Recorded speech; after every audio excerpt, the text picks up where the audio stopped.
अस्सलाम वालेकुम dear viewers. BSMIT क्या होती है, BSMIT की सैलरी क्या है, BSMIT का स्कोप क्या है, कौन कौन से इदारे हैं जो BSMIT को ऑफर करवा रहे हैं और BSMIT के लिए एलिजिबिलिटी क्राइटेरिया क्या है। तो ये तमाम सवालात का जवाब इस वीडियो में हम आपको देने जा रहे हैं।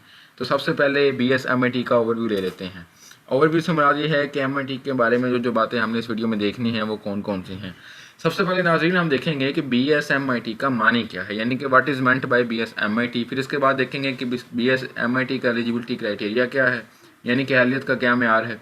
फिर इसके बाद मेरिट देखेंगे कि मेरिट क्या है BSMIT के लिए एडमिशन करवाने के लिए। फिर इसके बाद देखेंगे कि कौन कौन से इदारे हैं जो BSMIT को ऑफर करवाते हैं। फिर इसके बाद आखिर में BSMIT का स्कोप देखेंगे। तो आइए सबसे पहले पॉइंट की तरफ चलते हैं। जो पॉइंट हमारा BSMIT के मानी के बारे में है कि BSMIT के मानी क्या हैं। तो सबसे पहले देखेंगे कि BSMIT का स्टैंड फॉर क्या है। BS के मानी बैचलर ऑफ साइंस के हैं, जबकि MIT के मानी मेडिकल इमेजिंग टेक्नोलॉजी के हैं। तो BSMIT के मानी हो गए bachelor of science in medical and imaging technology. इसके बाद देखेंगे कि इसकी ड्यूरेशन कितनी है। BSMIT 4 साल का प्रोग्राम है और इसके 8 सेमेस्टर होते हैं, यानी कि 8 सेमेस्टर डिग्री प्रोग्राम है, एनुअल प्रोग्राम नहीं है। इसमें आपको एक सेमेस्टर 6 माह का आएगा और इसके अलावा आप इसका जो कंसर्न है, यानी कि इसमें आपने कौन कौन सी चीज़ें पढ़नी है, इसमें आप सिटी स्कैन के बारे में पढ़ेंगे, MRI, अल्ट्रासाउंड और एक्सरे टेक्निक जो है वो आप मेडिकल इमेजिंग टेक्नोलॉजी में पढ़ेंगे। नाज़रीन ये 4 साल का प्रोग्राम है जो 8 सेमेस्टर में करवाया जाता है। Bachelor of science in imaging technology इसका पूरा स्टैंड फॉर है।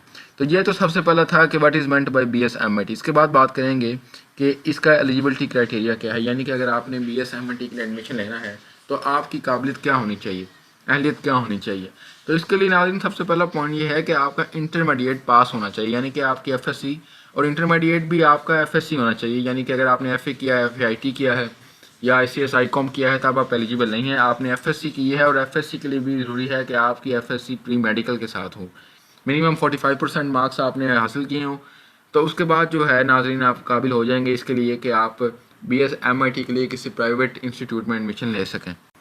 इसके साथ साथ आपको बता दें नाज़रीन कि जो है आपकी FSC वो प्री मेडिकल के साथ होना ज़रूरी है। अगर आपने FSC प्री इंजीनियरिंग के साथ की है तो आप इसके लिए एलिजिबल नहीं है कि MIT के लिए आप किसी भी इंस्टीट्यूट प्राइवेट हो या सरकारी हो एडमिशन ले सकें।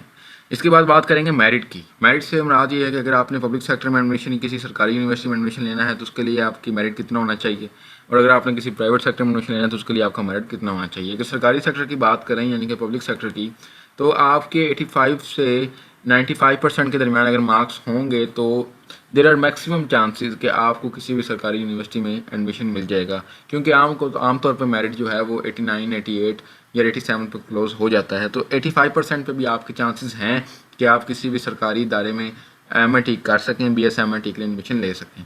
इसके साथ साथ अगर प्राइवेट सेक्टर की बात करें नाज़रीन तो 45% से 80% जो है मार्क्स आपके अगर होंगे तो आपका किसी भी प्राइवेट सेक्टर में एडमिशन हो जाएगा अगर आपके 45 से 80% तक मार्क्स होंगे।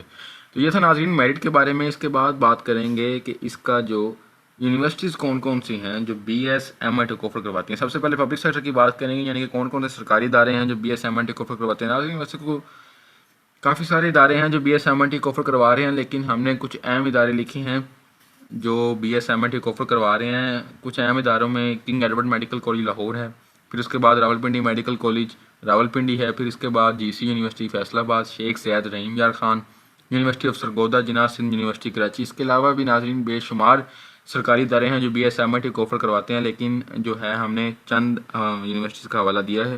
प्राइवेट सेक्टर की बात करें नाज़रीन तो प्राइवेट सेक्टर में रिफा इंटरनेशनल यूनिवर्सिटी लाहौर कैंपस, इसके अलावा इसका इस्लामाबाद कैंपस, दोनों कैंपसेस जो हैं वो आपको BSMIT ऑफर करवाएंगे। सुपीरियर यूनिवर्सिटी लाहौर है, आपको BSMIT ऑफर करवाती है, तो यूनिवर्सिटी ऑफ लाहौर ऑफर करवाती है। University of management sciences UMT offer करवाती है। बस यूनिवर्सिटी इस्लामाबाद में ही आपको ऑफर करवाती है। इसके अलावा भी काफ़ी सारे इदारे हैं प्राइवेट में, बेशुमार इदारे हैं जो आपको BSMIT ऑफर करवाएंगे। तो ये था नाज़रीन यूनिवर्सिटीज़ के बारे में कि कौन कौन से इदारे आपको जो है वो BSMIT ऑफर करवाएंगे। तो इसके बाद बात करेंगे स्कोप के बारे में। स्कोप से मुराद ये है कि BSMIT का करने के बाद आप कौन कौन से इंस्टीट्यूट्स हैं, कौन कौन से सेक्टर्स हैं, कौन कौन से मौक़ा हैं जो आप हासिल कर सकते हैं, यानी कि आप जॉब किधर कर सकते हैं। नाज़रीन BSMIT करने के बाद आप 17वें ग्रेड के एक जो है सरकारी जॉब कर सकते हैं। ये एक 17वें ग्रेड की जॉब आपको मिलेगी BS17 गवर्नमेंट जॉब। फिर आप सिटी स्कैन टेक्नोलॉजिस्ट बन सकते हैं, रिसर्च लैब कर सकते हैं, MRI टेक्नोलॉजिस्ट बन सकते हैं। क्योंकि हमने आपको पहले भी बताया था कि BSMIT सिटी स्कैन है, MRI, इसके अलावा एक्सरे, अल्ट्रासाउंड और रेडियोग्राफी के बारे में है, रेडियोलॉजी के बारे में है। इसके अलावा MRI टेक्नोलॉजिस्ट के साथ साथ NGOs में आप काम कर सकते हैं, डायग्नोस्टिक एंड मेडिकल लैब्स में जा सकते हैं, इंटरनेशनल टेक्नोलॉजिस्ट बन सकते हैं। High demand in foreign countries में नाजरीन BSMIT का बहुत ज़्यादा स्कोप है। आप किसी भी बैरूनी मुल्क यानी कि अमेरिका हो गया, USA के साथ साथ ऑस्ट्रेलिया हो गया, फिर कनाडा जा सकते हैं आप। तो ये वो तमाम ममालिक हैं नाजरीन जो आपको BSMIT के लिए जो है एक अच्छी सैलरी देने के लिए भी तैयार हैं। तो BSMIT के बारे में उम्मीद है नाज़रीन आपके सारे सवालात का जवाब आपको मिल चुका होगा। अगर कुछ सवाल आपके हों हमारे से तो आप वो कमेंट सेक्शन में पूछ सकते हैं, हम कोशिश करेंगे कि आपको उनका जवाब दें। उम्मीद है वीडियो अच्छी लगी हो, और वीडियो अच्छी लगे आपको तो चैनल को लाइक और सब्सक्राइब करें। Thank you so much for watching our video.